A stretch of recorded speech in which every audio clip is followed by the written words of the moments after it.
following the Matt Connarton Matt Connarton show, and then a replay of It's not called the Matt Connarton Show. Unleashed. Sorry. Yeah. Then it's Through the Stage Door, the Majestic Theater's Through the Stage Door, starring Robert Dyer. And then what's after that? Something really cool. Yeah, it's Off the Mark Sports. No, that was yesterday. No. Nothing. I don't know how you keep it straight. I couldn't keep it straight. Ska. The ska. Oh, show that's right. tonight. Ska. This is ska. This is ska. This is ska. That's right. I listened to that. There's a ska show? I love ska. Yeah, tonight, 7 p.m. I'll pick it up. Yeah. All right. Wow. I gotta wipe all this Christmas off me. Me too. Yeah, you get some on your face there.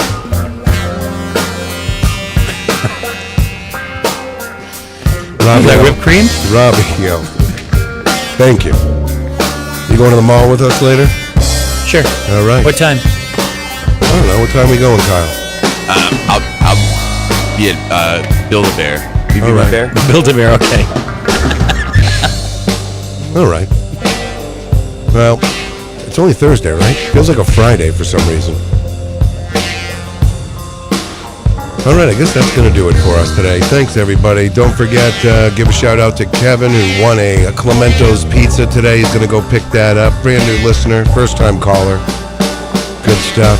Appreciate all of you in the Facebook Live room. Thank you so much. And we will be back tomorrow morning for more music and fun. Yay. Have a great day, everybody.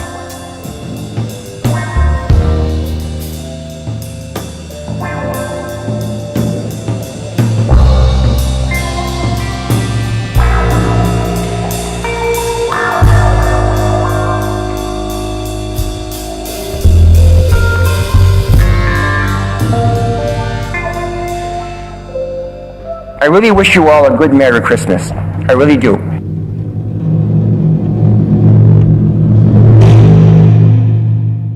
This hour on WMNH is sponsored by CGI Business Solutions, located at 5 Dartmouth Drive in Auburn. They serve all your business needs, including employee benefits planning, corporate design and business administration, investments and wealth management, and customized business insurance solutions. Their phone number is 866-841-4600 or on the web at cgibusinesssolutions.com. Bring your kitchen to life with Queen City Cabinetry, located at 87 Elm Street in the historic Sunbeam Mall in Manchester.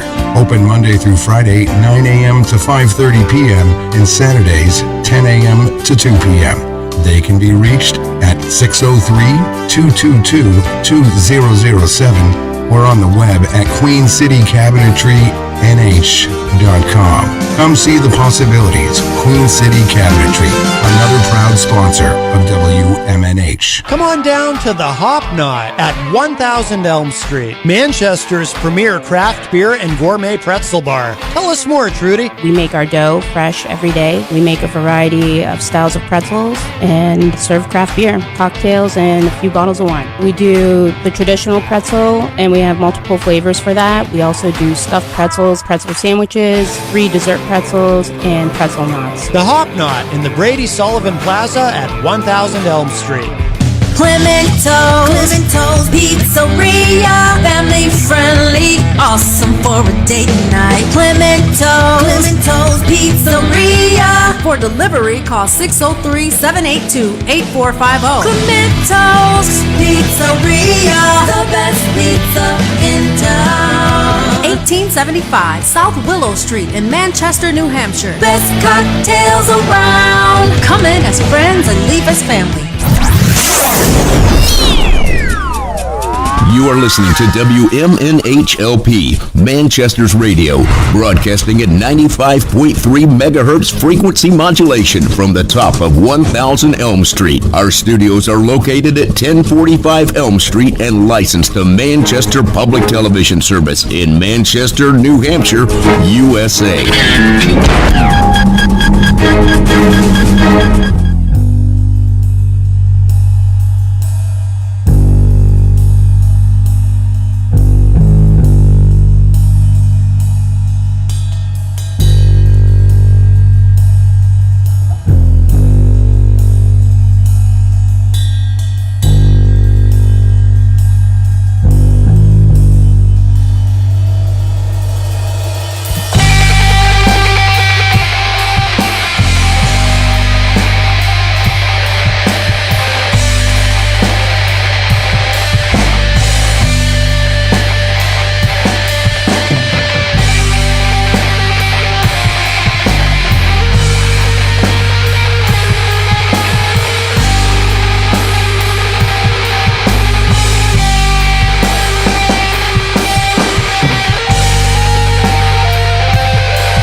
It's a great song, but I don't know it.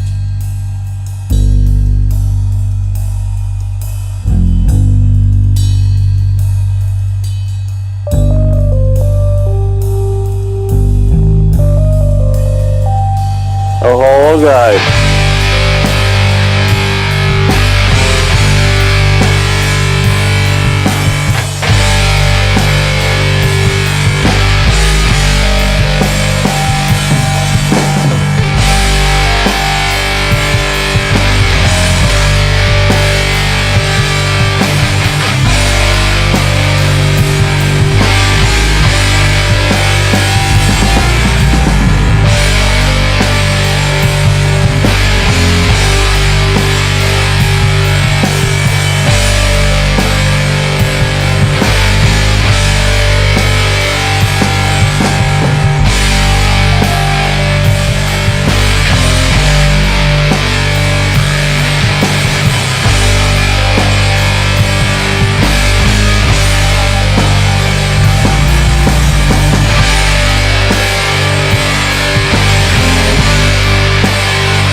Everybody, welcome. Here we go. It's that time again.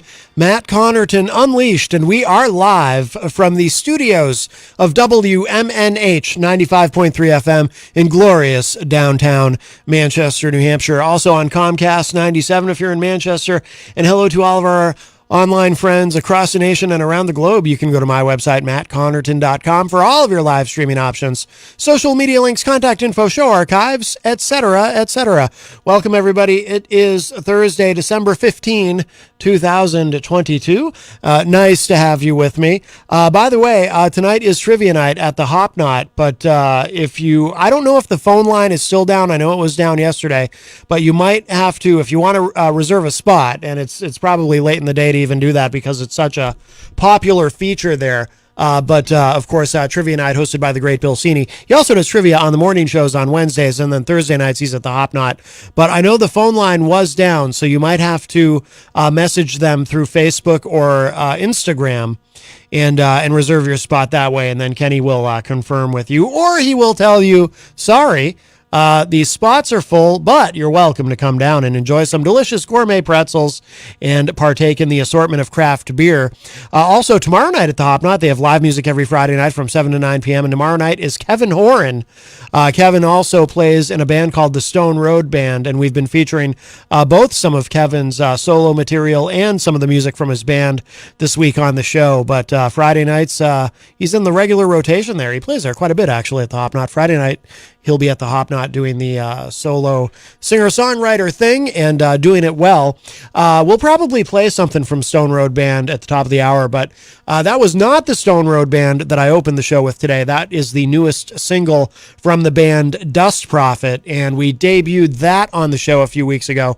My friend Otto Kinzel and his great band. That is called Song 4, and that got a huge response from the audience. People were calling, people were talking in the chat room about how much they really like that song. It's cool. I've never been that much for instrumentals. Obviously there's no vocals in that song. Most of their songs do have vocals. That is an instrumental, but that's just got such a cool vibe, and it's very, very sort of doomy. And I suggest you go on YouTube and watch the video for it, which is even doomier. But really good stuff. That is Dust Prophet, and their new album, One Last Look at the Sky, should be out soon, I think. I don't know the exact date that's coming, but I know Otto had given us an idea when I interviewed him the last time on the program, but great stuff from Dust Prophet. The number to call if you would like to join us today, 603-250-6007. 603-250-6007. You can also text us at 617-917-4476. Tweet me at Matt Connerton or send an email to matt@mattconnerton.com. And of course, you can interact and opine in the Facebook live chat. But the best thing to do so that we can hear and enjoy your dulcet tones is to give us a call at 603-250-6007. We have much to get to. Going to try to get to some of the things that we did not get to yesterday. Yesterday, we got sidetracked with a conversation about Brittany Griner, which then led into a conversation about Kaepernick, who is not currently in the news. But if you talk about Brittany Griner, you end up talking about Kaepernick, Colin Kaepernick. But and I really enjoyed yesterday's show. I thought that was a lot of fun. I like it when not everyone agrees. The point of this show is not for everyone to agree with each other. We can disagree and have interesting and intellectual discussions and dialogue. And so I was pretty happy with the way yesterday's show came out. Like I said, it was not what I envisioned when I came in terms of what I wanted to talk about, but I kind of enjoy it when that happens, actually, when we end up somewhere else. That's sort of the adventure of it all. And it's part of why I like to keep the program kind of loose and freewheeling so that we can pivot to whatever tickles our collective or individual fancies at any given moment in the program. But if you'd like to tickle my fancy, boy, that sounded strange. 603-250-6007 is the studio line. 603-250-6007. And we will say hello to everybody in the Facebook live chat. And we had a very, very lively chat room yesterday. Let's see. Melanie was asking in the chat room, our friend Melanie La Liberty, if she got bonus points for being the first one. There it is. She said, so do I get bonus points for being the only one in the chat for a solid 2 to 3 minutes? Yeah, she was the first one in, and we appreciate that. Nick Murdoch, our friend Nick, says you get 420 bonus points. Ooh, 420. Melanie says, sweet baby Jesus, which is very appropriate given that it's Christmas time. Jenny also joins us in the chat and says, shalom peeps. And Mazel Tov, Tom Blanchard, Tom Blanchard joins us in the chat and says, hey, wait, do I get points for being fifth? No, I don't think so. Nick Murdoch says 69 bonus points. I'm not sure who that's for. Jason Fedderson says, good afternoon, everyone. I want 420 bonus. That's a different kind of bonus. We can't provide that to you here, Jason Fedderson, due to FCC regulations. And I think probably the policy of the station. Let's see. All right, very good. Let's see. You know what I wanted to, and I hadn't planned on getting into this yesterday or today, but there is some news on this, and we must discuss it because this is very important to me. The New Hampshire primary. I don't know if you all are aware. It did come up recently on the program. Democrats are wanting to give the first in the nation primary for the first time in I don't know how long. For the first time in as long as I can remember, certainly, someone else would have the first in the nation primary. Now, of course, that's not counting Iowa, which has a caucus. And our friend Eric Pilcher from the great state of Iowa, Cedar Rapids, Iowa, has tried to explain to us how a caucus works versus a primary. And I still don't think I get it. It sounds very confusing. It just sounds crazy. But we have the first in the nation primary. And that's one of the great things about New Hampshire is that once every 4 years, the rest of the country remembers that we're here, tucked in this little corner of the Northeast. The corner is more like Maine, but we're corner adjacent, bordering. And I think that's exciting. And, primary time here is wonderful. We really love it, especially for a political junkie like me. It's also very good for the local economy, of course, and local media here. A lot of money comes in because of that and a lot of opportunity. So it's a great time. So we've always had the first in the nation primary here in New Hampshire. And I was not born here. I was born in Hartford, Connecticut, but we moved up to New Hampshire when I was pretty young. So I basically grew up here. Although for a big chunk of my childhood, I would spend the summers in Illinois, in Chicago with my mom. But basically, I grew up here. And so the New Hampshire primary is something that I grew up with. Now, at the risk of sounding selfish, I'm not willing to give it up. And to paraphrase what actor Charlton Heston used to say, of course, for a long time he was, I don't know if he was the president of or just the figurehead spokesman, but, the National Rifle Association, the NRA. He used to say, if you're going to take my gun, you're going to have to pry it from my cold, dead hands. A little dramatic, but he was an actor after all. I say was because I think he's dead. Charlton Heston is dead, right? Either he's dead or I just forgot he exists. Well, I didn't forget he exists, but that he existed or does still exist if he is still alive. You understand what I'm saying. I'm tripping on my words a little bit because I'm very concerned about the situation with the New Hampshire primary. So to paraphrase what Chuck Heston used to say, I'm going to call him Chuck Heston, not because I knew him personally or had any particular affinity for him, but just it's economy of language. It's one less syllable than Charles, so I can speak a little more quickly. I'm going to paraphrase what Chuck Heston used to say about the cold dead hands and prying the gun from him. You will pry the New Hampshire primary from my cold dead hands. Now, the truth is you won't literally have to kill me to take the primary away. But they are still trying to do that. So that is something that I want to get into today because there is some new news on the matter and some old news on the matter that I had missed from December 5th, which is very, very interesting. But our friend EZG is on the line. Hello, Eric. Hey, I got the intercom blasting off. Okay. Yeah, is that Bruce? No, it's intercom. It's right by my door. I thought maybe it was Bruce talking over the intercom. But anyway, so I was doing some reading about a little bit of reading. I think I read that Iowa caucus is not going to be Iowa caucus anymore. It's going to be like a regular election. I could be wrong, but I thought I read that somewhere. They weren't happy with the way it went last time, the people in charge. Well, that always happens. Yeah, every 4 years there is talk of changing the Iowa caucus to a primary. And actually, I know that there are, I think, a couple of states in the United States that did at one time have caucuses that eventually switched over to having a primary. So Iowa could do that, but the thing is, it's always, they talk about it. There's always talk about it between election cycles, and they never actually do it. But it doesn't mean they won't do it. But if they do decide to do that, Eric, they're going to have to go after us, not before us, because you will have to pry. We're always supposed to be a week. We're supposed to be a week ahead of everybody else, I think. You'll have to pry the New Hampshire primary from my cold dead hands, Eric. I would say our cold dead hands, but I don't want to be presumptuous and assume that everyone is in this with me. I think just recently we celebrated 100 years of us being president. Well, I think I say here's to 100 more, my friend. Right, I agree. I mean, John Hopwood does that show, his television program, WPYP, which stands for We Pick Your President. If we lose the New Hampshire primary, he's going to have to change the name of the show for the 11th time. Yeah, I don't think that's going to happen. But anyway, to stay on the topic, I think I emailed you the thing about Donald Trump. A lot of people in the Republican Party are sick of him, including a lot of people like me. There is a poll that has DeSantis over Trump by 23 points. Yep. I was shocked, and I'll tell you who else was probably pretty shocked. Former President Trump. Yeah, well, I think people are tired of Trump. Tired of his scandals and. Oh, why? And basically being a crook. Why? It's not like he brings any drama or anything.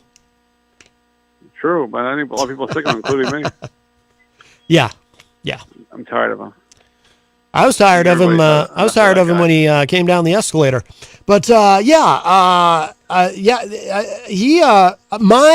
labeling him the presumptive Republican nominee for 2024, I may have been wrong. I may very well be proven wrong on that. I think there's about a third of the party, it depends on what poll you look at, about a third of the party, of the Republican Party and right-leaning independents still have a favorable view of him, but only a third. I think I saw, actually, there was a poll this morning, I forget who it was from, There was a poll this morning showing 53% of registered Republicans surveyed wanted someone other than Trump. Oh, yeah. So that a little more than half. So, yeah, maybe he won't be the nominee after all. I hope not. I hope not. Me too. I'm not a big fan of that Florida guy either, but DeSantis? Yeah, I'm not either, actually. But of course not. But I don't know. I've never. I don't know how DeSantis reacts to losing an election. I don't know if he's ever lost one, but assuming he wouldn't. Yeah. Well, cause we can't talk about local politics. Cause The local guy had won every election. But we can't talk about Manchester politics, so we won't go. Yeah, there. we don't get into that. I like to Right, take. we don't want to be blue, right? I take a shower before the show. I don't want to have to take a second shower afterwards. So we do not talk about. I'll leave you with some Yes. some foolishness. Ooh. You know that guy, and of course you know me. I'm not a fan of those old time wrestlers. Right. He's wrestled in every league available. That guy, he's old now. Jeff Jarrett. You might have heard of that guy. Double J. I think he was even, he was in TNA. I think it was in WCW. He might have been in the NWO. I know he's in WWE. Now he's in Double AEW. J. J-E, double F. Guy, J-A, double R. Old, where he hit somebody over the head with E his, double T. guitar. It's Double J. Jeff Jarrett. I saw that last night. I said, come on now. How many times I got to see that on AEW? Ugh. I liked him when he was the WCW champion, and he called everyone slap nuts. I thought that was fun. Yeah, he's been everywhere. He has been everywhere. But that's getting old. I saw I watched the whole show. I saw in the highlights this morning. You know what they say in wrestling: if you can't win, you cheat. MJF there, of course, when the ref wasn't looking, he hit the up and coming star right in the below the belt. Bobby the Brain Heenan used to say. Of course, he won. Bobby the Brain Heenan used to say, "Win if you can, lose if you must, but always cheat and never get caught." Right. Yes. But I was listening to his promo about he hates everybody and I'm not a big fan of that guy. Double J, Jeff Jarrett. That's J-E, double F, J-A, double R, E, double T. I'm not a fan. Oh, you're not a fan of MJF? Wow. Oh, I love MJF. I've seen so many wrestlers over the years, do their promos, and I'm not impressed. Yeah, but that guy's a star. That guy's an absolute star. Jenny likes him, too. You think he may be a star, but I'm not a big fan of his stardom. But I hope he never comes to WWE. We just stays in AEW. Well, I would have said that when Vince was still running the place, because they probably would have not known what to do with him and ruined him. But I think he'd be in good hands with Triple H. He's going to come back, but a lot of people say they don't want him back. So Vince. A couple new scandals, and Vince is still a majority. Losing commercials on the USA or Fox. Vince McMahon is still the majority shareholder in that company. However, but people don't want him back on the board. TV. The board would have to approve his coming back. It's not as simple as him just coming back. So if he could get the board to approve it, commercials. People promote the wrestling shows. Yeah, I don't think he'll be back. I'm sure he regrets leaving. I wonder what he does now all day. Think he's in the gym? The future WWE guy, you think? Possibly. We'll see. He talks about the bidding war of 2024. Right. And that, of course, I got. He's injured right now, but you still think that CM Punk is coming back AEW, huh? He's still in the contract, as far as I know, right? He's still under contract. I know there's rumor online that he wants out, that he wants them to buy him out, but that could be a ruse. Maybe they'll. I mean, obviously, what happened was a shoot, but maybe they can turn it into a work, and he comes back and they make some money with the big storyline. Last night, Kenny Omega and the Young Bucks are back, and they have this battle, best of 7. And of course, then again, the other team they were doing when the ref wasn't looking, he hit him with the foreign item. Of course, they won the match. So you know what they say again: if you can't win, you cheat. I know that. Kenny Omega said, "We fight next week." He says, "I want to make it no disqualification." Mm-hmm. You know, that way anything goes. But that's the way in wrestling all the time. Anything goes when the ref's not looking. You know. That's what. You hit him with a ring, or you hit him with that. Anything you get a hold of. Oh, you hit him below the belt. Mm-hmm. I mean, it's wrestling. Yeah. Yes, it is. Yes. Texas. Once in a while, they admit that no rules, but it's that way all the time. Right. The ref's part of the gimmick, he looks the other way, you get away with, smashing something or I can't understand. I'll leave it this side. What's going on with that AEW, that ring that MJF has? Is this another gimmick? I forget. I don't even remember what. He has a ring that he wears. The ring was on the line last night, and the AEW belt. Yeah. Kevin Stark was the guy wrestling. He knew the first time he put the belt on the line. He knew he wasn't going to lose the first time. Come on. It's almost like it's scripted. But that Kevin Stark guy was pretty good. He's a new guy. Oh, Ricky Starks, yes. Ricky Starks. He's amazing. New guy. By the way, Eric, did you see that Mandy Rose has been released from the company because of her? I read another article that down the road they might walk her back. So who knows? She had some risque content. They let her go now, but who knows on a if it comes website. back. Oh, another rumor, of course, that she's going to go play at AEW or Impact. Impact is a pretty good league too. You think so? Well, that's what I hear. I don't watch any of it. Well, then how do you know? Maybe you should watch some of it. That's what it was. I hear. Judge for yourself. Online. You can always believe what you read online, right, Matt? You always believe what you read online. I mean, they couldn't print it if it wasn't true. Oh yeah, one last thing. The people looking forward to the kids looking forward to having tomorrow off. I don't think it's going to happen. There's going to be a lot of rain around here, so I don't think kids cancel school because of rain. Yeah, locally here there's a big storm system coming through, but locally here in Manchester, I think it's we're just getting rain, which is fine with me. I'd rather have rain. Kids are listening today or so. Make sure you do your homework because I think there'll be school tomorrow. Ha ha! You're gonna have school. Right. I like to taunt children. You ever do that? It's kind of fun. No, I know you're not a big fan of children. I don't. Well, I was never a child myself. Even though you were a kid at once. No, I wasn't. I came into the world as a fully formed adult.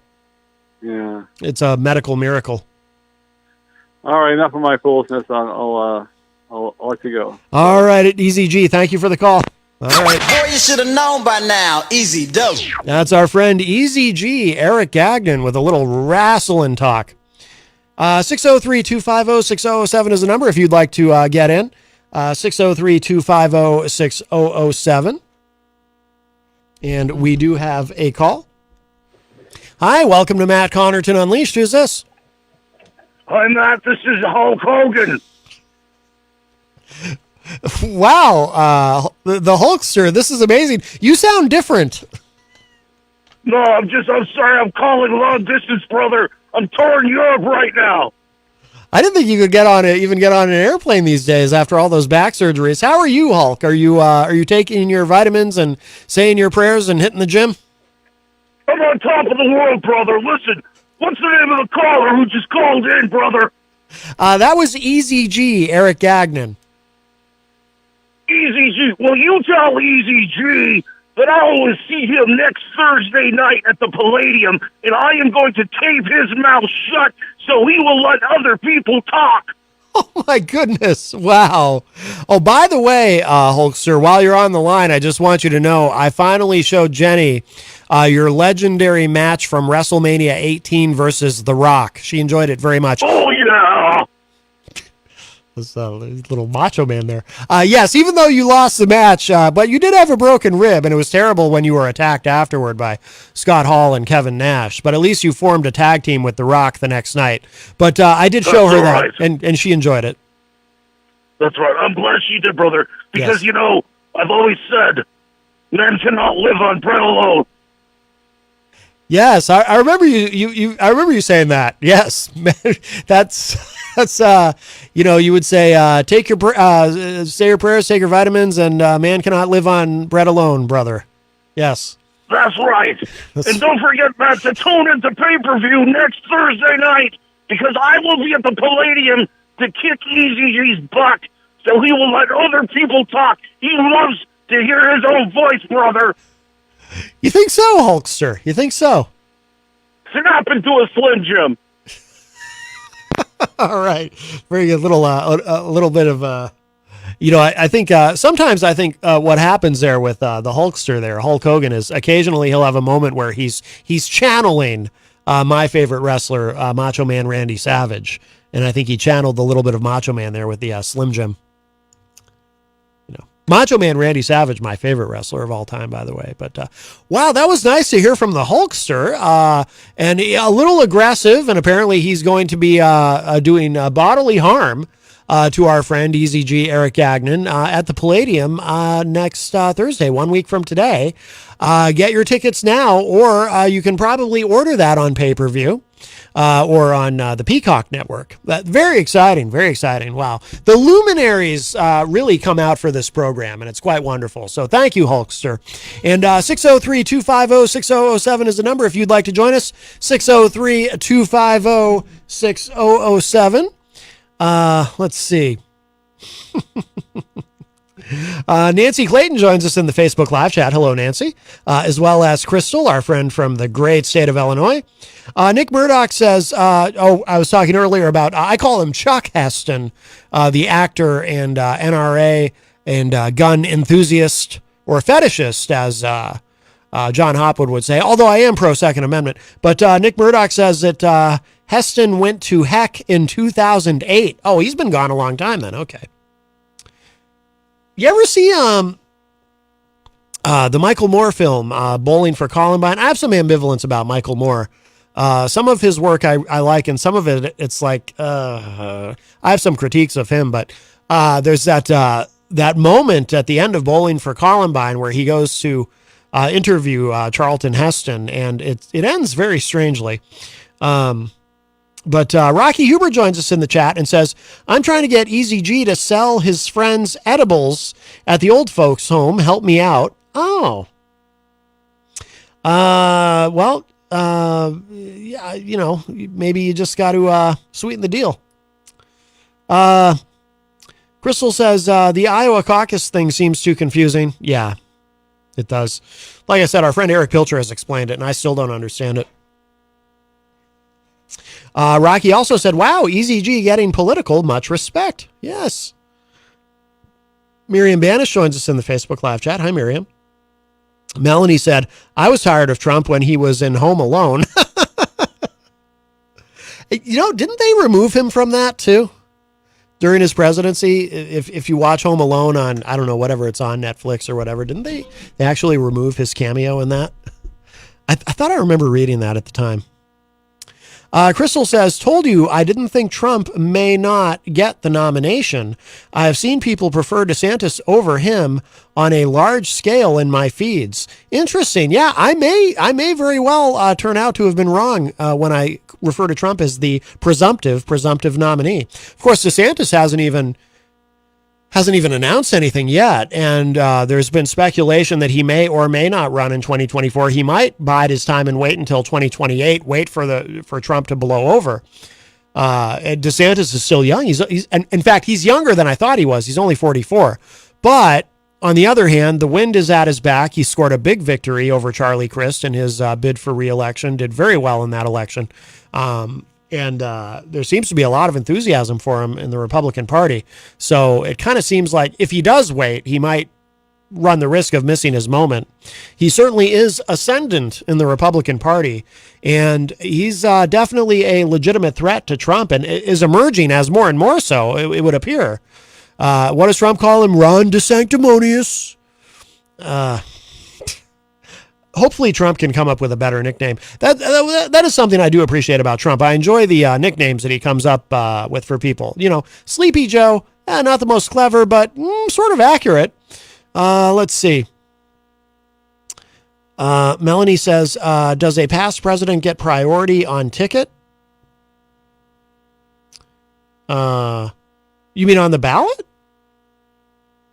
Or do you mean, could he be Kanye's VP?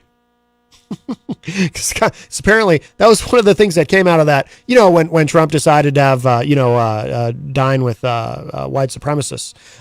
One of the things that came out of that was that Kanye actually suggested that he run for president and Trump be his VP, which apparently Trump did not find he was not amenable to that. Let's put it that way. Nick Murdoch says, I thought there was no way Trump would make it in 2016, so I'm not willing to admit he has no chance, but everything looks like he has no chance for real this time. Yeah, but Nick, I also agree with not wanting to say that he has no chance, because remember in 2016, I remember vividly here in New Hampshire, again, in the first in the nation primary, and we are going to get to that. There's some news on that issue, but here in New Hampshire, people were in such denial that he actually had a shot at winning. I distinctly remember there were polls showing the candidates on the Republican side in New Hampshire, and Trump had like between 30 and 35%, like way ahead of everybody else in the poll. And like all the others were in like the single digits. Trump's the only one in double digits, and he's got more than 30%. And people were going right up to primary day. People were saying, "Oh yeah, Trump's got no chance. This is a novelty. He's a celebrity running for president. He has no. People aren't going to actually vote for him." And I was like, guys, you can be skeptical about polls, and they don't always turn out to be completely accurate, although more often than not they are, which is kind of the point. But he's the only one in double digits, well into double digits. His next nearest competitor is double digits behind him. Of course he's going to win the New Hampshire primary, and he did. I didn't think he was going to win the presidency, and he did lose the popular vote by 3 million votes, but he did win the presidency. But I knew very early on he was going to win the New Hampshire primary. But yeah, there was so much denial here in New Hampshire, and I don't just mean among Democrats. I mean among Republicans who are saying, "Oh yeah, there's no way Trump's going to win the primary," but he did. And once he won the New Hampshire primary, that legitimized him in the minds of many people, and he was off and running.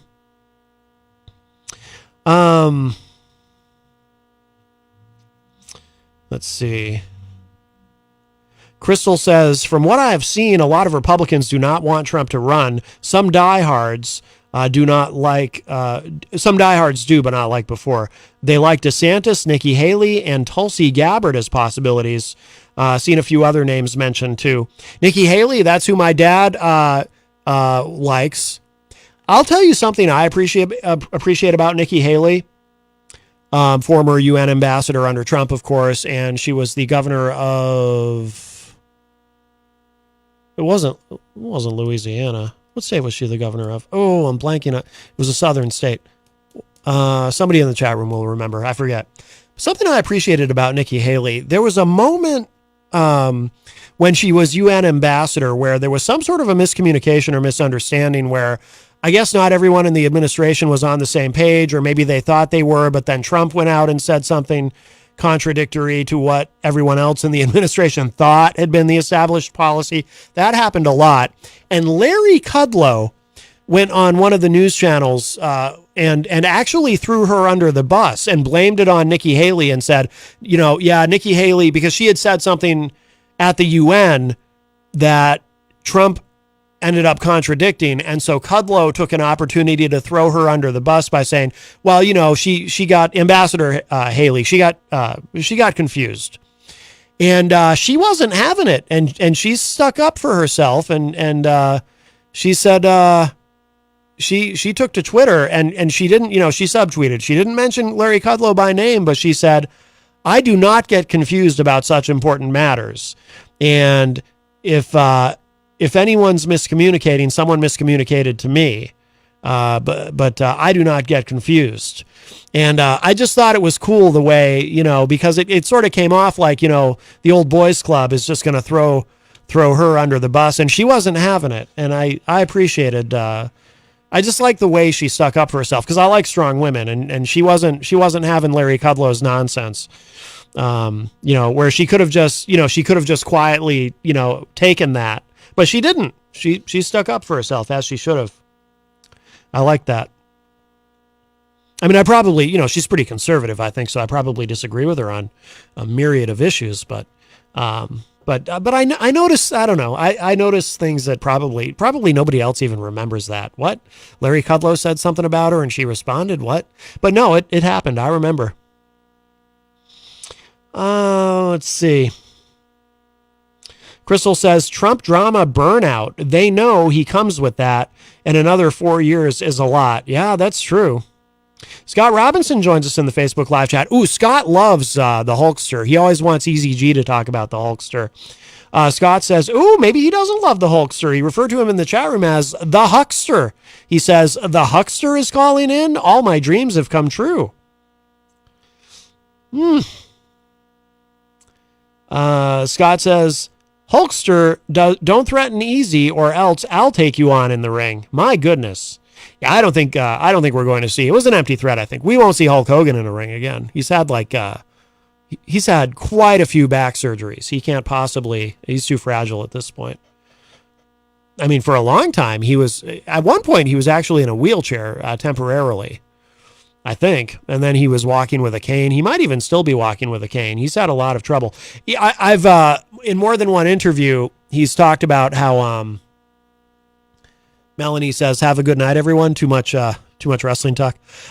In multiple interviews, he's talked about his greatest regret from his career is that his finishing move was the leg drop, because he was basically landing on his spine every night at the end of every match, and he thinks that's what caused his back issues. Let's see. W Subaru joins us in the Facebook live chat. I'm going to guess, by the way, that W Subaru might be from Greensboro, North Carolina. W Subaru says, good afternoon, Matt. We say sad that Twitch passed away and committed suicide. R.I.P. Twitch. Well, what are all those streamers going to do? No, are you, actually, I think, are you referring to the guy from Ellen, the Ellen show? The DJ and co-executive producer? He committed suicide. I knew that he died. He committed suicide? Was his name Twitch? Rocky Uber says, I'm feeling if we invoke Mr. Sacco and stuff it down Easy's mouth, it will shut him up, Hulk. Yes. Well, that would shut anybody up, I would think.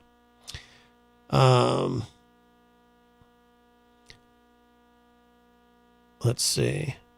W Subaru says, we say Matt, Twitch was on So You Think You Can Dance. Crystal says, I didn't think Trump had a chance in 2016 either, but I hadn't followed politics then. I thought for sure back then he'd get voted out in primaries, especially after he compared his, I don't want to say the word, but his size, his manhood size to Rubio. No, that's the thing though. That's the thing. All the things that so many people thought were intemperate about him and would turn Republicans against him actually just made Republicans love him. He made it cool to be crude. W Subaru says, we have to admit Twitch was a good dancer. Well, you can admit that. I'm not so sure about that.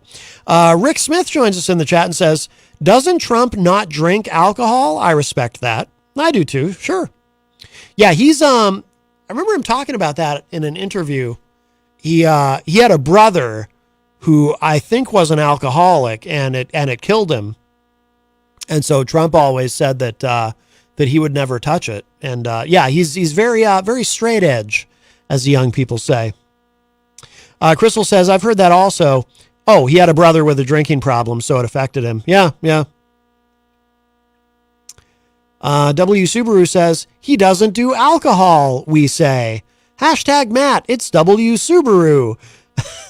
That it is a minus between W and W and S. Oh, so it's not W Subaru, it's W minus Subaru.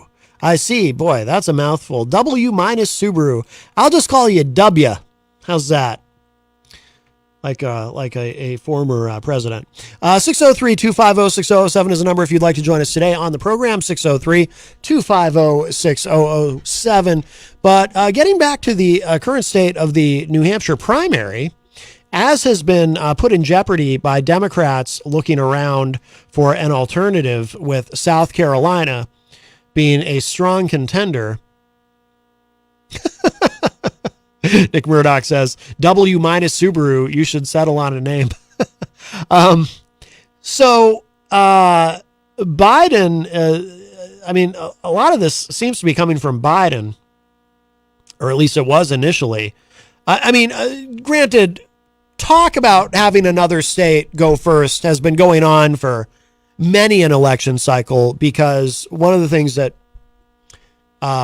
people worry about, the Democrats worry about, Republicans, you never hear bring up the New Hampshire primary really in terms of its placement, but Democrats seem to worry about New Hampshire is not a particularly diverse, ethnically diverse state. In fact, there's a guy I know from New York City who's constantly talking about how white New Hampshire is.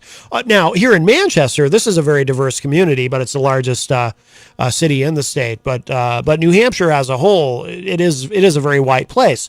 And so there's always this concern among Democrats that with the changing demographics of the population, that we really need a state that is more representative of a larger array of ethnicities. And so a state as white as New Hampshire may not be best suited for, as John Hopwood likes to say, we pick your president. So that's been an ongoing conversation, but I don't think I've ever seen the drive among Democrats to move the first in the nation primary to another state other than New Hampshire. I don't think I've ever seen that have as much energy as it does right now. Now, like I said, part of that is coming from Joe Biden himself. And Chris Sununu, our Republican governor, pointed this out in a segment on CNN where I think it was Jake Tapper had asked him about it, or someone had asked him, and he said that he felt that this was purely political on the part of President Biden because, and I think he's right, actually, because Biden, if you remember, I mean, he came in 5th in the New Hampshire primary in 2020. The only reason he is president today is because he went on to South Carolina very early in the day. In fact, I think the Bidens left New Hampshire by like 3 p.m. And we're already in South Carolina campaigning. And so he owes his presidency to South Carolina, but more specifically, he owes his presidency to South Carolina Congressman James Clyburn. I've said this many times on the show, and I don't say that hyperbolically. I mean, he literally owes his presidency to James Clyburn. Without James Clyburn, there is no President Joseph Robinette Biden, because he was, he was DOA on his way to South Carolina after doing so poorly in New Hampshire. But 2 things happened that Clyburn made sure happened. One was Clyburn made sure that Biden said during the South Carolina debate that he would, if elected president, that he would appoint the first black female Supreme Court justice to the Supreme Court. That was helpful, and Clyburn told him, apparently, and it's in Clyburn's book from what I understand. I haven't read it, but I've heard Clyburn talk about this. But he told Biden, look, make sure you say that. Make sure you say that. That will go a long way. And the other thing that Clyburn made sure of course, was, he endorsed very publicly, very loudly endorsed Biden. And he had that line. He said, "We know Joe, but more importantly, Joe knows us." And that resonated. So you can see where, Biden certainly has an affinity for South Carolina. But Mike Doyle is on the line. Hi, Mike. Hey, Matt. What's going on? Hey, what's up? The usual, huh? Hey, that Easy G talk time, that's riveting, man. That's riveting. You enjoy that? What about the Hulkster calling in to threaten to tape his mouth shut? Yeah, the Hulkster. He needs a little work on the growl. You got to get a little deeper on that growl. I agree. He's gonna be the Hulkster. Yeah. So. Hey, it's going to be interesting to see. It's a good subject. I love this subject. It's going to be interesting to see how much pushback they get out of the New Hampshire representatives. Mm-hmm. The governor made a good point. I think it was on CNN too, or somewhere where he was. I heard him say, "This happens every couple of years. There's New Hampshire's going to, we're going to drop them out, and we're going to stop this and stop that." Mm-hmm. But it always comes back around. But it's just interesting to see, if the politicians have any pull and can say, "Hey, what are you doing?" And then the other question to it is, why is he doing it? Why would he do that? Mm-hmm. What would matter? And one thing that came out of the last election and is precedent setting was no president ever came out of New Hampshire worse than third, and Biden was like a distant fifth. Oh yeah. And then went to South Carolina, and all of a sudden he's the Magi. You know what I mean? Oh yeah. Oh So- yeah. No, like I said, I mean, he owes his presidency to James Clyburn, literally. Right. Yeah. Right. But And that's this is a guy. And it's amazing because you would assume that Clyburn would push some of the African American vote, and his way, and Biden was a guy who at one time wrote a bill about segregation and things like that. But I mean that's the pull that Clyburn has down there. So that's all I was wondering. I just wondered how the New Hampshire rep, Shaheens and the Pappases and the are all going to push to have their say and how it'll turn out. So I know somebody, I forget who it was now.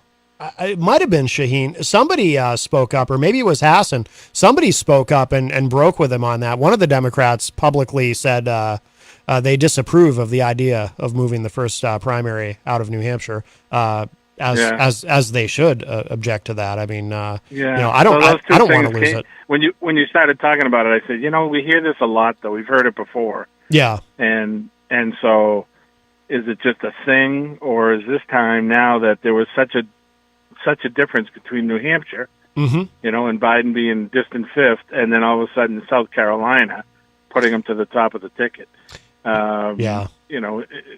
Strategically, I guess that's a good move, right? But how many bridges do you burn to get there? Yeah, and if he's doing it out of because he owes James Clyburn a favor, and I'm not saying he doesn't owe James Clyburn a favor in a sense, but if that's the real reason he's doing it, then that's not good. I don't really think that's it, though. I don't. That's a huge favor if that's what he's doing. Yeah. For Clyburn and for Clyburn to put him over the hump, that's a huge favor. Yeah. I think it's more of future, trying to set up the Democratic Party to be, starting off with a hard Democratic state. We're kind of split in New Hampshire a little bit. You know what I mean? We have a kind of a Democratic base. Yeah. But we have, a Republican governor, and so there's a little bit of a mix, probably with an edge to the Democrats. So for them, that's probably just too much of a mixed breed. Where I can go to South Carolina, and from day one, I can come out of the gate firing. Mm-hmm. Mm-hmm. So that's just a thought, but I'm just interested to see how much our contingent battles for this, and if it goes anywhere. But yeah, me too. I've never seen the movement for this, though, to have quite this much energy. That's why I'm a little extra worried this time. But you're right; they always talk about it, but this time it seems like there's a little more chatter than usual. So it's got me a little. Yeah. It's got me a little on edge. Yeah, and do a public service announcement and read up on how caucuses run and tell us all, will you, so we can all figure it out. Oh, God, Mike, I've tried. Eric Pilcher, he's from Iowa. He called in and explained it to me one day, and I still didn't get it. It's weird. Yeah, I've heard it. It's the strangest thing. People move from one side of the room to the other after the first vote. Then they're all sitting in bleachers, and they move from one section to another because of a percentage or something. It's like, what? Yeah. What are we doing? How about just one vote, one person? Yeah, that seems a little more efficient. Yeah. Yeah. All right, well, I'll talk to you later. All right, Mike, thanks for the call. Appreciate it. All right, good topic, though. Yep. All right, thank you. All right, bye-bye. Oh, Mike, you still there? Sorry. Yeah, you there? Yeah. Hey, one more thing, and I just wanted to, I heard this last night on the news, and it kind of puts in perspective the southern border. Yes. And when you talk about the southern border and the amount of people coming over, you just say the amount of people come over. People don't put it in relationship to something. I heard last night that 5.1 million roughly have come over since Biden's been in, and that is more than the population of Ireland. Wow. And when you put it in perspective to that degree, we've taken in a country. And I don't think it's gonna hurt people like me because I'm older. I'm in my 60s. Mm-hmm. But what ripple effect will that have to the younger your years, the younger generation than you and the young generation, what ripples for, schooling, society, health, hope. We want to help them all, but I'm just saying there's got to be a ripple effect just based on services services available. Let's put it that way. Sure. But to put it in perspective, more than the population of Ireland has come in the country in the last 2 years. Wow. That's quite amazing, huh? That's a lot of people. Yeah. It's a lot of people. All right, I'll talk to you later. All right, Mike, thanks for the call. Bye-bye. Yes. All right, that was our friend Mike Doyle, and that does open up a line for you, 603-250-6007, 603-250-6007.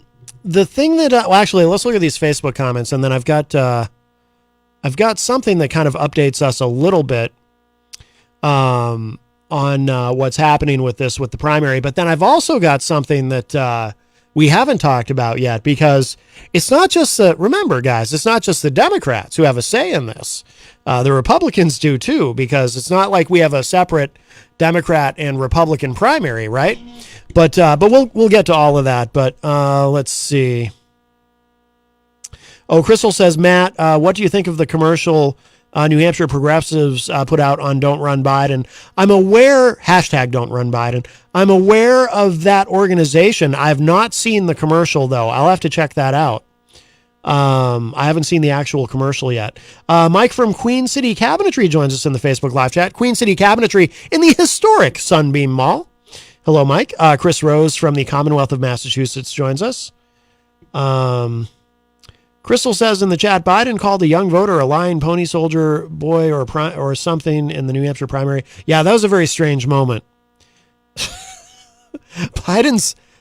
I remember that too. I remember that moment specifically, but I also remember just broadly, just Biden's campaigning here in New Hampshire. I didn't see anything.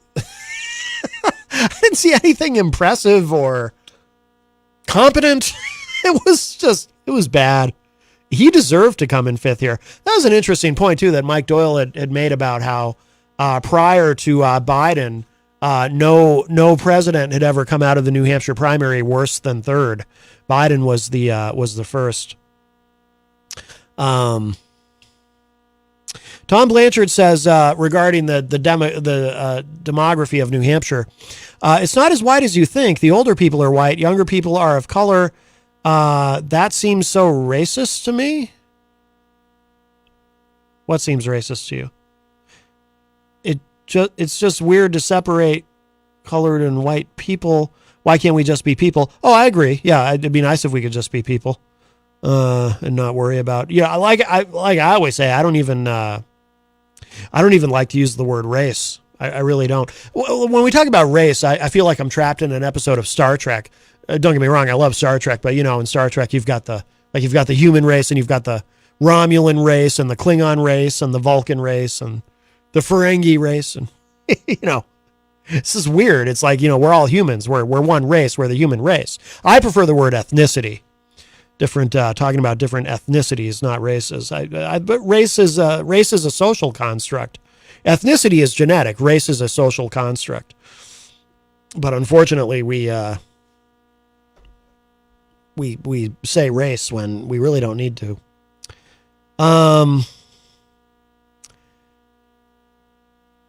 Crystal in the chat says, I think he was trying to use Trump's strategy of crassness, thinking it would help him win votes, but it backfired. I don't think so. Crystal. You know what my theory is, honestly, because Biden had moments where, like his interaction with, I think she was a college student, and he was kind of mean to her. I think that was the same.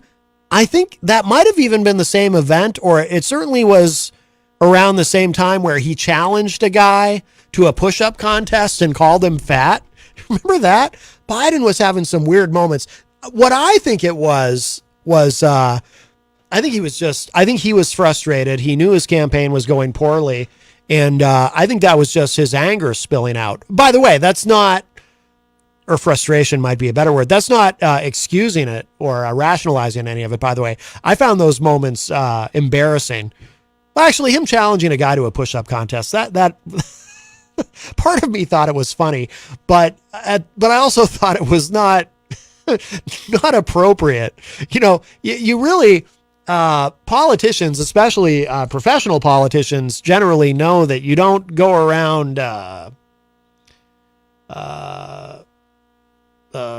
insulting people you're trying to get to vote for you. You know what I mean?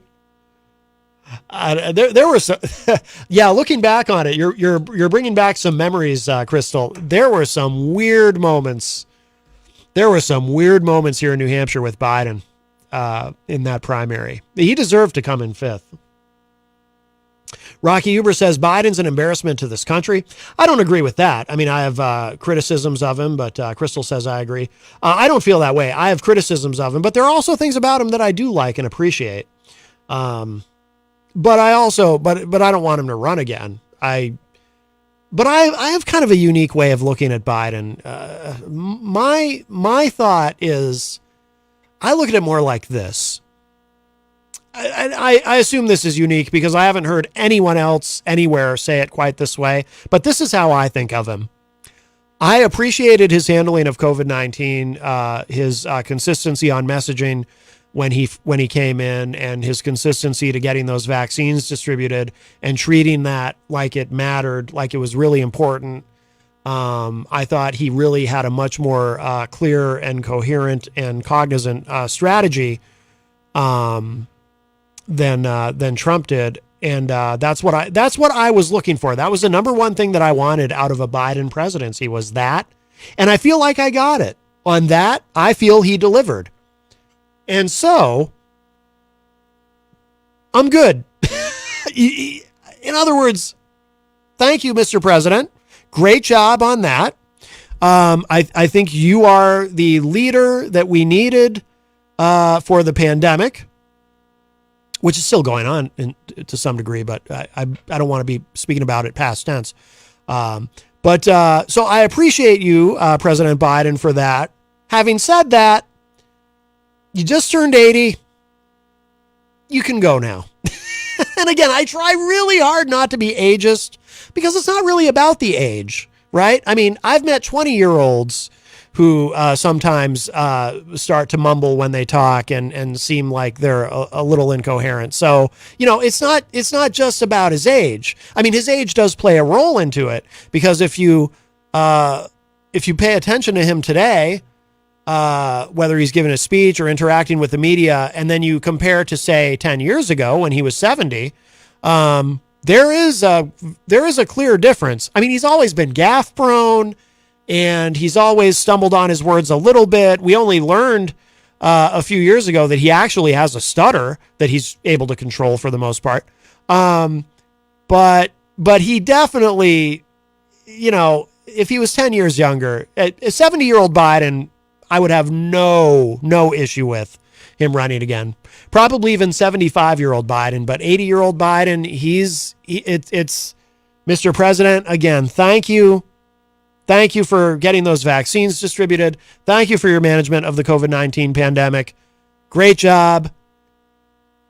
Enjoy your retirement. You earned it. You earned it, sir. And just time to, him and Trump both, just guys, you're getting on in years. Be friends. Go have a beer, or not a beer. Trump does. Well, Trump can have a root beer. Why don't you two guys get together, go have a drink, and just sit, maybe get on a yacht together. Biden's probably never been on a yacht, and just sail off somewhere together and just have a good time. And let's get some new blood in there, huh? I'm just saying.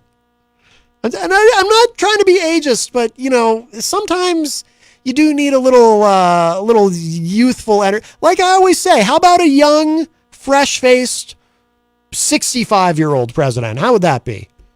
Little younger, just a little younger. Someone who can relate to the youth. 65, 66, 67, in that range. We don't need 80-year-old. We don't need octogenarians running the country. I'm just saying. Let's see here. Very busy chat room. And we're at the top of the hour. Oh, we're past the top of the hour. Crystal says in the chat, LOL, I didn't know Biden called someone fat and challenged a guy to a push-up contest. Yeah, it was the same guy. He said, it's a weird, I'm sure it's on YouTube, Crystal. You got to see it. It's a weird moment. It's very odd. It's the kind of thing you go, what is happening here? Why is he saying these things to this man? I mean, I understand the guy wasn't being the guy was asking him, I don't even remember what the guy said to him. He was clearly not a Biden supporter, but, typically when you're trying to get people to vote for you and support your candidacy, you don't go and insult them and challenge them to athletic competition. That's not usually how that works. W- Subaru says, we're back, #Matt, because we were cooking a meal for us. And by the way, it is between W minus S. That is a minus of a dash. That is, we meant to say. Oh, very good. We will say Biden is a good president, and we say, don't get me wrong, and he is the best and confidential, #Matt.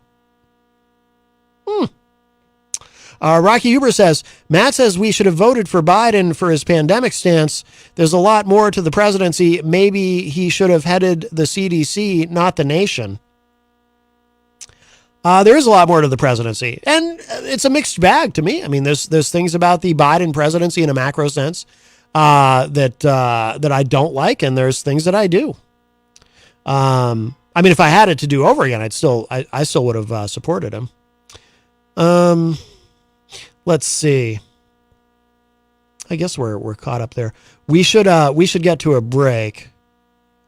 And then we'll come back in the second hour. I do have more on the New Hampshire primary. Like I said, there's an update on that, some of the maneuverings. But then there's also, I want to look at too a little bit about what the Republicans are saying about this, because the one thing we have to try to keep in mind here is, it's not like we have two separate primaries. It's all on one day. So sure, the Democrats can decide whatever they want to about moving the primary, but they kind of have to get the Republicans to go along with it, right? So it may not be as simple as that. And it doesn't look like they're like the Republicans are willing to play ball on moving the primary. So that might end up being our saving grace, and as far as keeping it. Let's do this. So let's play a song. Let's play another track from the Stone Road Band. Kevin Horan of the Stone Road Band is going to be playing tomorrow night at the Hop Knot. There was a specific song I wanted. What was it?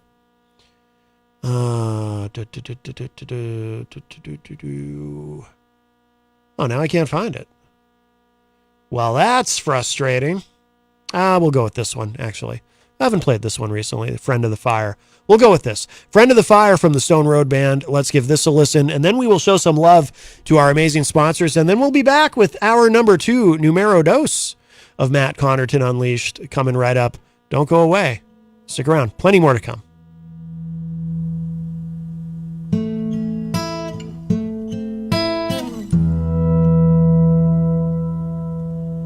It's all my fault. One trip and fall. But can anyone see I'm still here? Buried alive with all my fears. Take away time and all its progress, just to feel safe in my own way.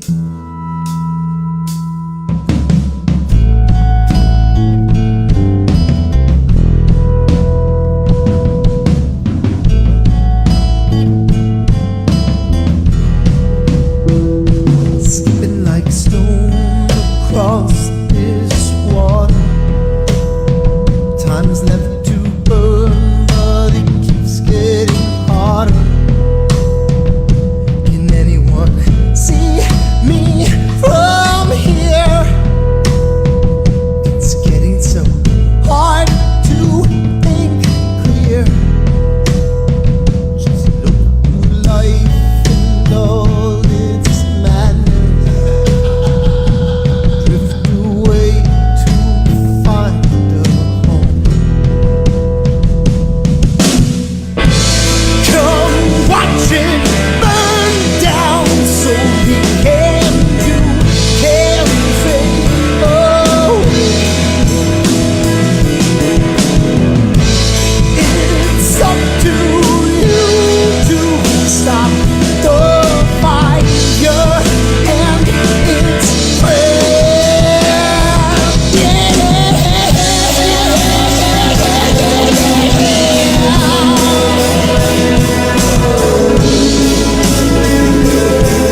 on down to the Hop Knot at 1000 Elm Street, Manchester's premier craft beer and gourmet pretzel bar. Tell us more, Trudy. We make our dough fresh every day. We make a variety of styles of pretzels and serve craft beer, cocktails, and a few bottles of wine. We do the traditional pretzel, and we have multiple flavors for that. We also do stuffed pretzels, pretzel sandwiches, free dessert pretzels, and pretzel knots. The Hop Knot in the Brady Sullivan Plaza at 1000 Elm Street.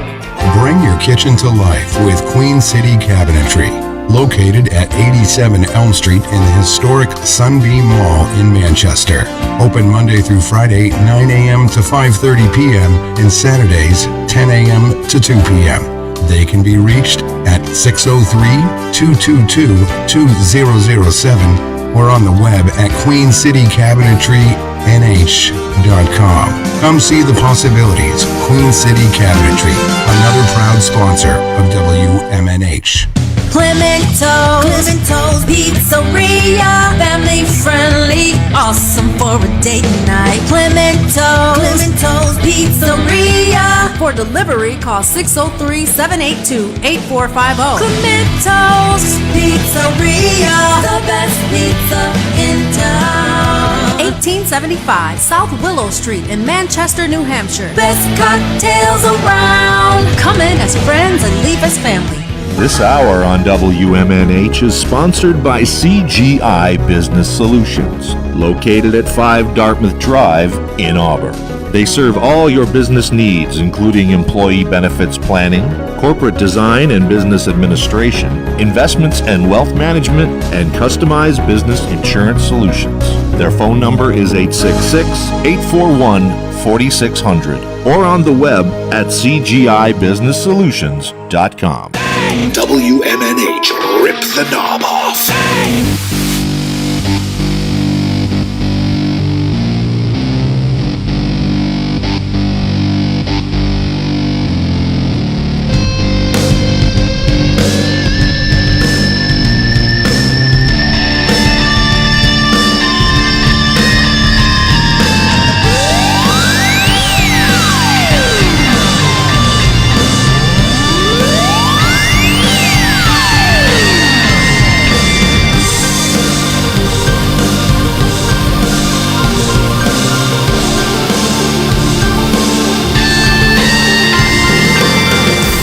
Hello, everybody. Welcome back. It is, we are well in hour number 2, numero dos, of Matt Connerton Unleashed, and we are live from the studios of WMNH 95.3 FM in glorious downtown Manchester, New Hampshire. Also on Comcast 97 if you're in Manchester, and hello to all of our online listeners across the nation and around the globe. You can go to my website, mattconnerton.com, for all of your live streaming options, social media links, contact info, show archives, etc., etc. Today is Thursday, December 15, 2022. So welcome, everybody. So nice to have you with me. By the way, it is Thursday, which means tonight is trivia night at the Hop Knot. I don't know if it is still the case, but I know that yesterday they were having difficulty with their phone line. So you would need to potentially, if you want to reserve a spot for trivia, and it might be too late in the day to do so now, to be honest with you, because it's a very popular feature there, hosted by the great Bill Cini. He does trivia on the morning show on Wednesday mornings, and then Thursday nights he's over at the Hop Knot. But you'll want to message the Hop Knot either through Facebook or Instagram. I mean, try calling. But if you can't get through, then that means the line is obviously still down. So you can message on Facebook or Instagram and try to reserve a spot. I say try because it might be full, but that should not discourage you from going and enjoying some delicious gourmet pretzels or something from the menu of assortment of craft beers. So the Hop Knot. And tomorrow night at the Hop Knot, of course, they have live music every Friday from 7 to 9 p.m. Tomorrow it is Kevin Horan. He is from the band Stone Road Band. I just played another one of their tracks, Friend of the Fire, from the Stone Road Band, but he also has some great solo acoustic music, and he performs, he's in the regular rotation, it would seem, at the Hop Knot, so he'll be there tomorrow night from 7 to 9 p.m., so I suggest you check that out. If you'd like to join the program today, 603-250-6007 is the number, 603-250-6007. You can also text me at 617-917-4476. Tweet me while you still can before it goes away, before Twitter goes away forever, tweet me at Matt Connerton or send an email to matt@mattconnerton.com. And of course, you can interact and opine in the Facebook live chat. But the best thing to do so that we can hear and enjoy your dulcet tones in real time is to give us a call at 603-250-6007. We've been talking mostly about the New Hampshire primary, the first in the nation status of which is in grave danger, my friends. No, maybe not. I mean, like our friend Mike Doyle said when he called, there's always chatter, there's always talk about moving the first in the nation primary to another state. But this time around, there seems to be a renewed level of energy behind the idea, some of that driven by our president, Joe Biden. By the way, in the chat room, W-Subaru says, we are covering some Hall and Oates songs, #Matt. Very nice. I do love Daryl Hall and John Oates. I'm a huge fan. Angela Philbrook joins us in the Facebook live chat. Hello. She says, I know it isn't the current topic, but are you buying any Trump trading cards? Oh, good Lord. Yeah, maybe if we have time, maybe we'll get to that today. There was a big announcement about Trump trading cards. Nick Murdoch said in the chat, Maddie's not paying attention to the chat. We can do whatever we want while he plays songs. Oh, I'm always paying attention. W-Subaru says, We Will Do is a Hall and Oates Christmas song is Jingle Bell Rock. Yes, Daryl Hall and John Oates. Actually, fun fact, they recorded two versions of Jingle Bell Rock. One with Daryl singing and the other with John singing. And MTV, when I was a kid, they would play both versions. They would alternate them. So that was kind of fun. Rocky Huber is challenging W-Subaru. Call into the show and sing it, or it's a lie. Rob Dion joins us in the Facebook live chat. Rob is, of course, part of the WMNH family. He has his own show here called Through the Stage Door, which airs Tuesdays and Thursdays, which means it'll be on tonight, immediately following this program. And I think this week, I think I heard Rob say the theme is Broadway Part 1. Is that correct, Rob? So that is tonight, right after this show here on WMNH. And Rob, of course, also does Name That Tune Thursday mornings on the morning show with Peter White and the Entertainment Report there as well. A very, very popular couple of segments. W-Subaru says, #Rocky, we will do it and performing it for you. And also, we are not lying to you, we said. Oh, boy. That's fun. W-Subaru says, #Rocky, we say Isaac Banks would sing it and call in the show. Everybody in Greensboro knows Isaac Banks. It's interesting. Our friend DJ Steve Light joins us in the Facebook live chat. Hello. DJ Steve, of course, we see Friday nights here during Retro Spectrum Radio with Paulie C. every Friday night here at WMNH from 8 to 11 p.m. I have the honor and privilege of being one of Paul's co-hosts on that show, along with DJ Steve. And I believe this week our friend Gonzo is joining us as well. W-Subaru defending himself here in the chat room. #Rocky Huber. We say lies, Rocky, and besides, we would say we will be performing live at Sawmill Karaoke Night. Nick Murdoch says, let's all call in the show and sing Christmas carols. Oh, boy. I'll tell you what. Yeah, we hear a lot of Christmas music, a huge catalog of Christmas music here on WMNH. A little bit of that goes a long way. Anyway, 603-250-6007 is the number, 603-250-6007. Getting back to the New Hampshire primary, the first in the nation primary here in New Hampshire, in grave danger. I mean, that's debatable. We'll see what happens. But so two things about that. So this is an update from thehill.com, just posted this morning. Democrats mull alternative to South Carolina amid divisions over first in the nation primary. So this is part of why, by the way, I say this time around there seems to be a little extra energy to this whole thing, is because not only are some Democrats talking about moving the first in the nation primary to South Carolina. Some Democrats are talking about, or if not South Carolina, maybe there's another state we can move it to. And that's discouraging. I would like to hear more Democrats talking about, or, hey, here's an idea. How about we just leave it the hell alone? I would like to hear more of that. But instead, we're hearing a lot of this. It says here, Democrats are quietly discussing plans to propose a possible compromise state as the nation's first in the nation primary, following vocal concerns about South Carolina from all corners of the party. The informal talks among strategists, former campaign advisors, activists, and those close to state parties are largely centering around 3 states, Georgia, Nevada, and North Carolina, as possible alternatives to kick off the 2024 nominating contest, with proponents citing their racial diversity and general election importance as upsides. I got a bad feeling about this, guys. I think they're really going to do it this time, or they're going to try to. Adam Green, co-founder of the Progressive Change Campaign Committee, said, quote, "There are still conversations happening behind the scenes about this. I think there's a process right now of conversations happening, people getting ducks in a row and seeing if there's a collective effort to make this push," unquote.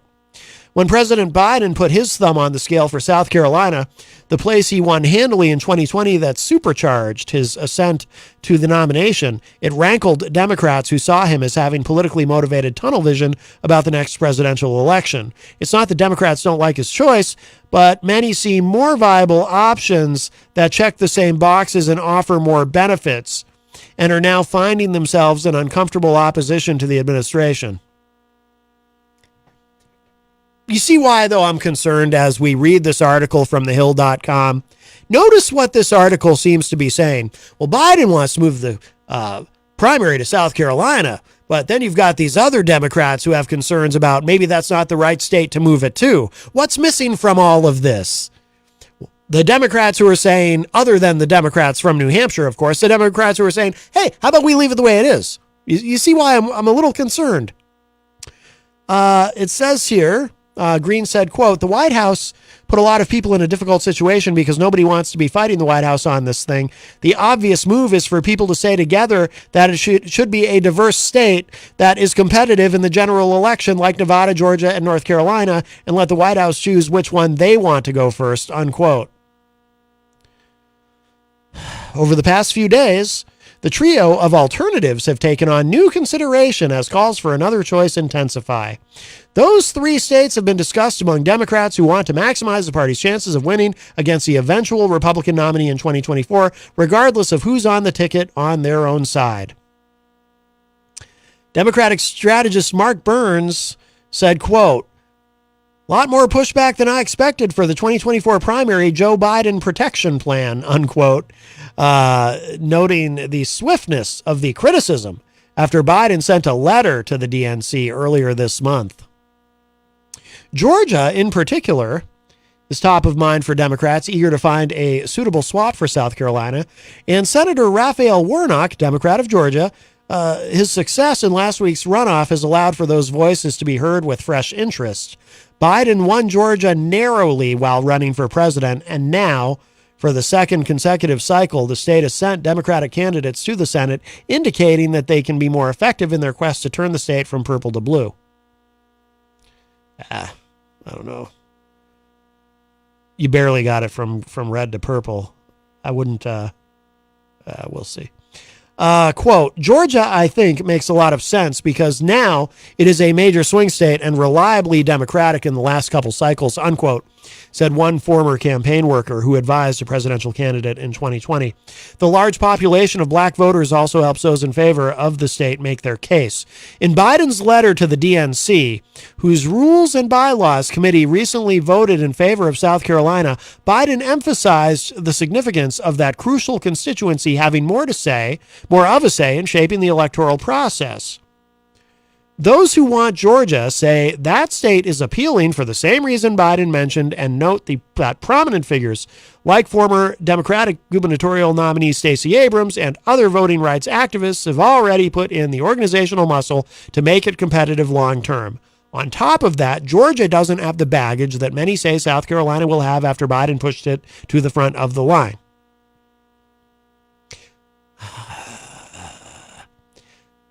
Has anyone noticed this, by the way?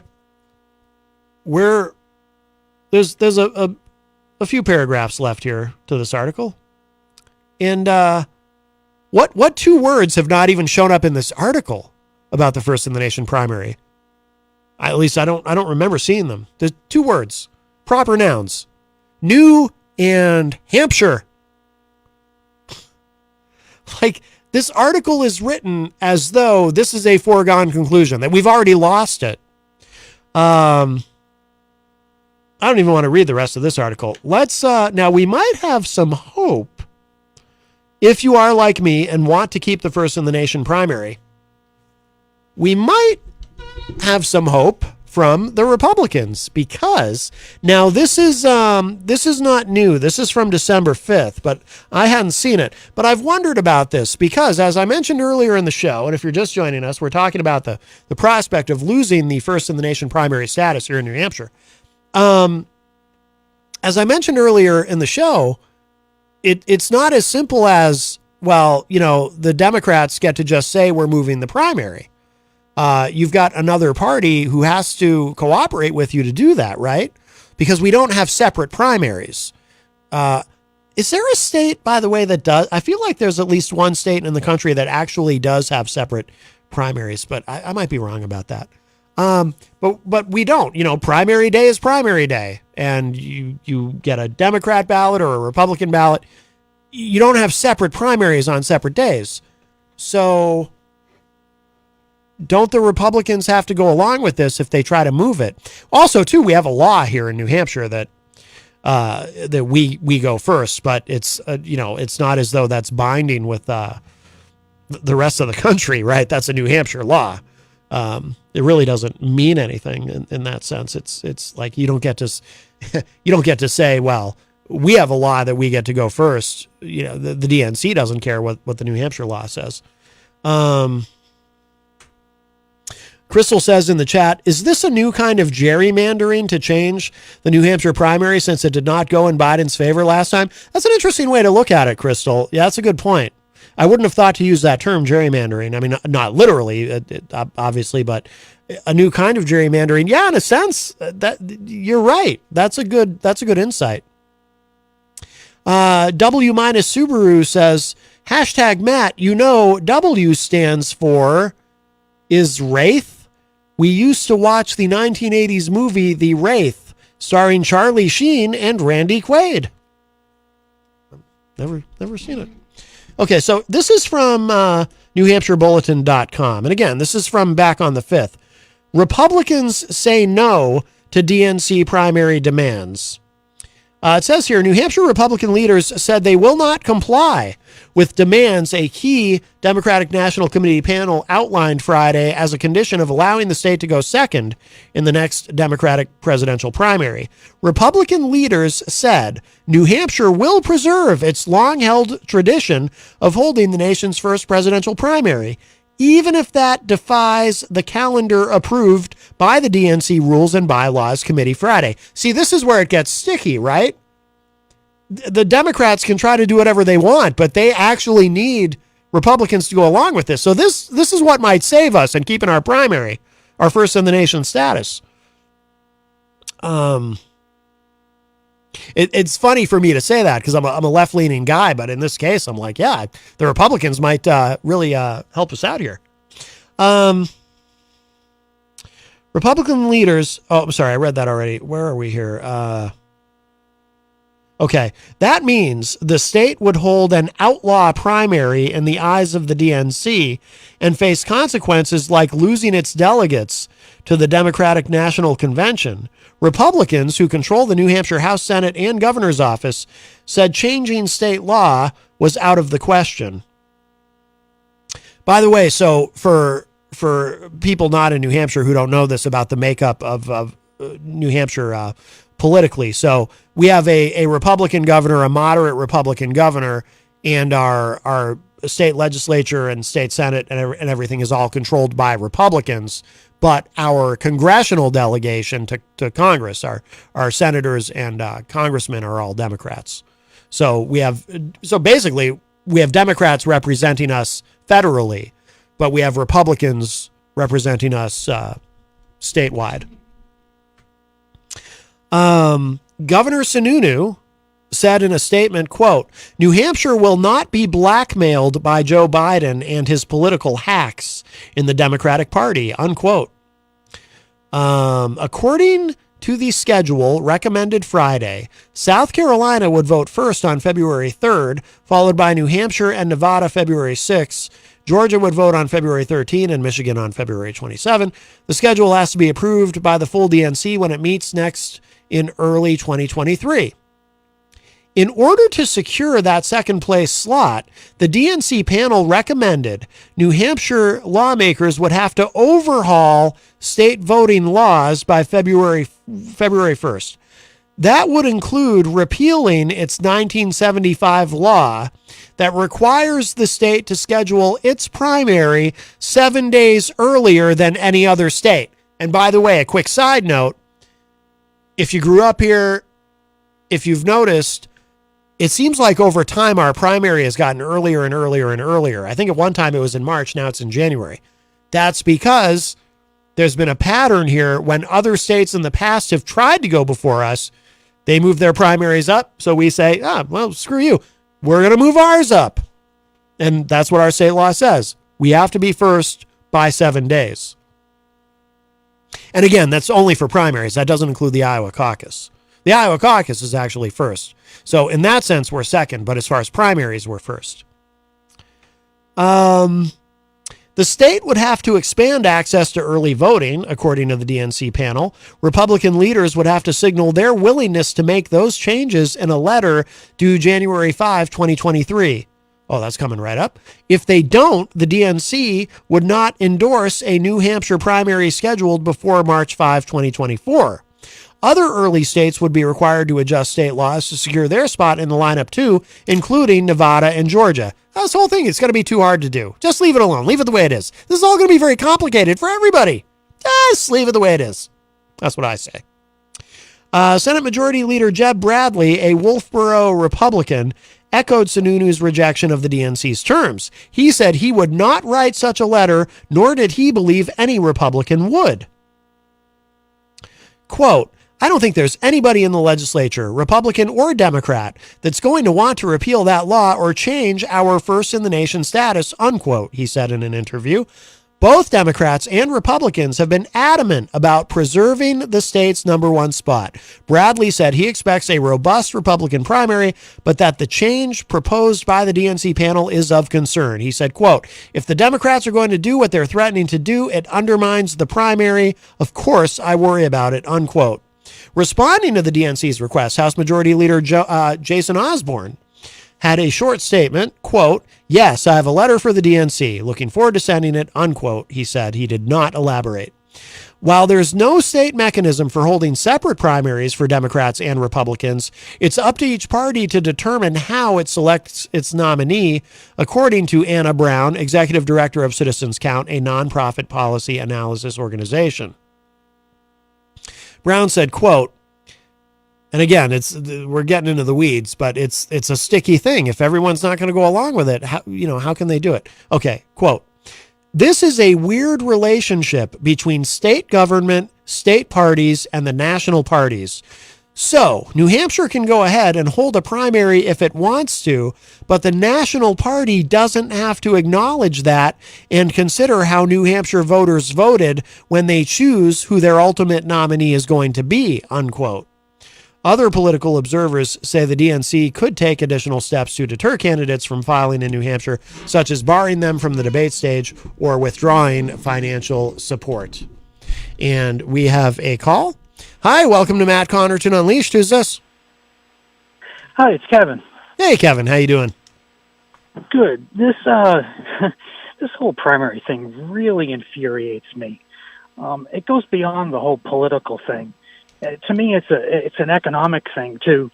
I mean, can you imagine if they were to take away Mardi Gras from New Orleans or take away Sturgis from the Dakota? I mean, this is absolutely insane. This is our thing. This has been our thing for a while. It pours in millions of dollars into the state. We are more than educated enough as New Hampshireites to handle the situation. We've proven that over and over again. We vote for both Democrats and Republicans. Unlike other states who just pour out just red candidates or just blue candidates, this is insane to me. No, I'm with you. I agree. And yeah, there would be a terrible economic cost, as you pointed out. And, it's like once every 4 years, we get to kind of be the star of the show for a little bit, and it's nice. I take a lot of pride in it, and it sounds like you do as well. Of course you do. You walk down the street and you see big. I've lived in Manchester my whole entire life. I left to go to college for a little while, but you walk down the street during that time of the year and you see CBS and NBC, and then you're like, oh my God, look at it, so and so, and I just don't get it. You're going to give it to South Carolina? Like they think purple. Give me a break. It's a good point. It's a good point. Yep. No, I'm with you, Kevin. I'm with you. Absolutely. Absolutely. All right, my friend, anything to add? All right. No, that's all right. Just I was hearing you talk and just wanted to give my 2 cents. All right, I'm very glad you did, Kevin. Thank you so much for the call. Thank you. All right, you got it. Bye-bye. All right, very good. That's our friend Kevin. I think that's his first time calling the show, so nice to hear from him. That does open up a line for you, 603-250-6007, 603-250-6007. Charles Richardson joins us in the Facebook Live chat from the great state of Florida and host of the Charles Richardson Show. He says, hey there, friends. Hello, Charles. W-Subaru says, well, we hope President Biden is just doing right and wrong.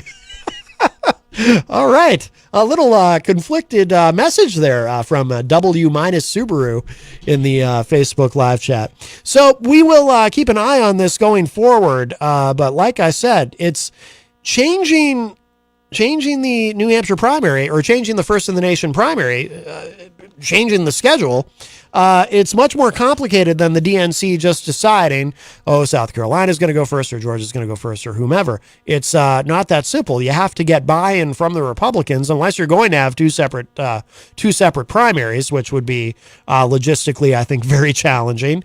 And but it doesn't sound like the Republicans are interested in budging on this, which is good. So, like I said, I'm a left-leaning guy, but I'm hoping the Republicans will remain steadfast in this, and as long as they're not willing to play ball with moving the New Hampshire primary, or with moving the first in the nation status of our primary, I should say, I think we'll be okay. As long as we're talking about, I didn't plan to. I actually had a couple other things I wanted to get to that we might have to hold for tomorrow, because talking about this has kind of got me in the mood to talk about, no, not that way. That's for the other show, Matt Connerton Unsheathed. No, I wanted to get to this week. Brad Raffensperger, who of course was in the news. He's probably one of the more famous state attorney generals or secretaries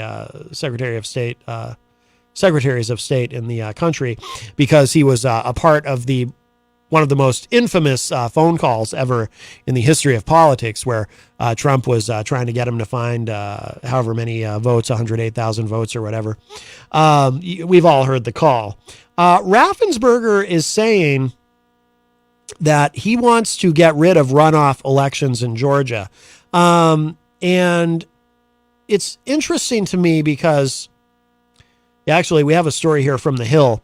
We just had the runoff, of course, and it was a pretty close race, but Democrat Senator Raphael Warnock did win to keep his Senate seat against retired NFL football player and werewolf enthusiast Herschel Walker. But they have a lot of runoffs in Georgia. Now, in Georgia, if neither, what happens is, of course, and you all probably realize this already, but in Georgia, and there's other states that do runoff elections, everybody's got different rules. But in the state of Georgia, if you have two candidates in a Senate race, or two candidates plus an independent or two in a Senate race, and neither candidate gets to 50%, none of the candidates get to 50%, then you have the top two go to a runoff. And then whichever candidate gets the majority of the votes wins. So you end up having an extra election. And unfortunately for Georgia, this has been a pattern. Georgia has a lot of runoffs. And Secretary of State in Georgia, Brad Raffensperger, wants that to stop. Apparently he is sick of it, and I would imagine Georgia voters are kind of sick of it too. They would probably like to be like a lot of other places where you just have an election and whoever gets the most votes wins. And then that's it. instead of having to do this whole runoff thing. It has to be exhausting. So this is this happened yesterday, I think, when Raffensperger first announced that he was going to advocate for this. This is from thehill.com. Raffensperger calls on Georgia to end runoff elections. It says Georgia Secretary of State Brad Raffensperger is calling on legislators to do away with the state's runoff system for general elections, arguing that the process places too heavy a burden on voters and election officials. Raffensperger, a Republican, said in a statement yesterday, quote, Georgia is one of the only states in the country with a general election runoff. We're also one of the only states that always seems to have a runoff. I'm calling on the General Assembly to visit the topic of the general election runoff and consider reforms, unquote. His comments came just over a week after Georgia held its second Senate runoff election in less than 2 years. That race saw, as we talked about, Raphael Warnock beat Herschel Walker. State law currently requires a candidate to receive more than 50% of the vote in a general election to win outright. If no candidate hits that threshold, the race heads to a runoff between the top two vote getters. It's a relatively unusual system. Only one other state. Okay, so it's not as common as I thought it was. I thought there were a few states that did this. I was wrong about that, apparently. Only one other state, Louisiana, requires runoffs where no candidate receives a majority of the vote. In most other states, candidates only need to win a plurality of the vote to clinch victory, while Maine and Alaska rely on ranked choice voting to decide elections. That might have been why I was thinking that there were other states that had runoffs. I was thinking of I was conflating that in my mind. I was thinking of the ranked choice voting. Georgia's runoff election system became even more demanding under a new law put into place last year that significantly shortened the runoff period from 9 weeks to just 4 weeks, a time frame that ran through the Thanksgiving holiday season. In his statement, and by the way, that was some Republicans were frustrated with Herschel Walker over not wanting to campaign over Thanksgiving. Apparently, he wanted to enjoy a turkey dinner with his family and did not want to be at a podium speaking about werewolves and vampires. In his statement, Raffensperger said that the state's the state's general election runoff system was simply too demanding and put undue pressure on county officials and voters, especially during the holidays. That's a great point. He said, quote, no one wants to be dealing with politics in the middle of their family holiday. It's even tougher on the counties who had a difficult time completing all of their deadlines, an election audit, and executing a runoff in a 4-week time period, unquote. So we'll see if that gets him anywhere. And let me see if I can find quickly, too, the origins of why Georgia has a runoff to begin with. And again, I apologize for not having this ready. I had not intended to talk about this particular thing, but talking about the New Hampshire primary, I kind of wanted to sort of continue the thread of elections. This is from 11alive.com. Why does Georgia have runoff elections? Let's see if this explains it, because it's pretty interesting, and it's actually for nefarious reasons why this started to begin with. Okay. I'm kind of skipping down in this article, but Georgia began using the runoff system in the 1960s after the Supreme Court knocked down the state's county unit system. It was, sorry. I had to scroll down. It was Georgia's version of the Electoral College and gave a great deal of power to rural areas of the state. Legislators from rural Georgia wanted a way for their voters to keep some of that power. Quote, there was a real rural versus Atlanta spirit in Georgia, unquote, Kennesaw State University political science professor Kerwin Swint explained. That's quite a name, Kerwin Swint. Eventually, legislators settled on the majority vote system, but the 1966 race for governor complicated matters. Although he finished first, Republican Bo Calloway didn't get a majority of the vote in 1966. In those days, it was up to the state legislature to settle such matters. Quote, the legislature was overwhelmingly Democratic, unquote, Dr. Charles Bullock, a political science professor at the University of Georgia, explained. Quote, so most Democrats voted for their fellow partisan, and the Republican who got slightly more votes went home, unquote. And that's how segregationist Lester Maddox became Georgia's governor. See what I mean about the various reasons why this exists to begin with? Following that, the state instituted a runoff system for the governor's race and other statewide elections. It was the turbulent 60s, and some of the legislators who supported the change hoped it would weaken the black vote. Political scientists, however, said that's not the primary reason the runoff system was approved. Quote, this is a way of introducing greater competition into the system, forcing people in the same party to compete with each other, unquote, Emory University political science professor Andrea Gillespie said. While the law applies to most statewide elections, there's an exception. Presidential candidates don't need a majority of the votes to win the state. Early voting for this year's runoff, okay, and then it talks about the, that went up before. But anyway, that's how Lester Maddox became governor, and so, yeah. Well, I mean, I would be obviously, I mean, I don't have a dog in the fight, which is a terrible expression, and I don't recommend ever using it, but in terms of Georgia elections in that sense. But I do hope they get rid of the runoff. It does seem unduly burdensome. Let's see. Charles said in the chat room, Charles Richardson, instead of having runoff elections, they should have a water balloon fight. To where the first person who gets hit by a water balloon from selecting voters loses and the other one gets the win. Yeah, but there's a lot of room, Charles, I think, for chicanery and shenanigans in a water balloon fight. I would not go with that. Maybe, I mean, some sort of competition I think would be fine, but not water balloons. You show up, you're there to try to win an election and try to be a senator. You're wearing an expensive suit, and then somebody's throwing a water balloon at you, and it's just, there's a lot that can go wrong there.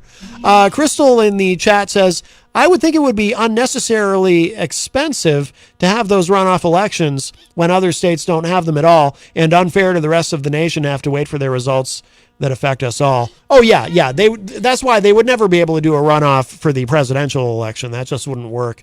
But I think they should get rid of them. Yeah, it seems like, it is. It's unnecessary to have these runoffs. I don't think we really have time to get into anything else today. There's a few other things that I did want to get to, but TikTok. There was just very, very briefly. So here in New Hampshire, Rocky Uber says in Florida they wrestle a gator to see who wins. Now that I think is only in Florida. Let's put it that way. That's a good way. Actually, something like that. That's a good way to test who really wants it. You might not necessarily be able to get who's the best candidate for the job, right? But you'll definitely get who wants it the most, who really wants to win that office. Just quickly, so here in New Hampshire, Governor Sununu has banned TikTok from state government devices.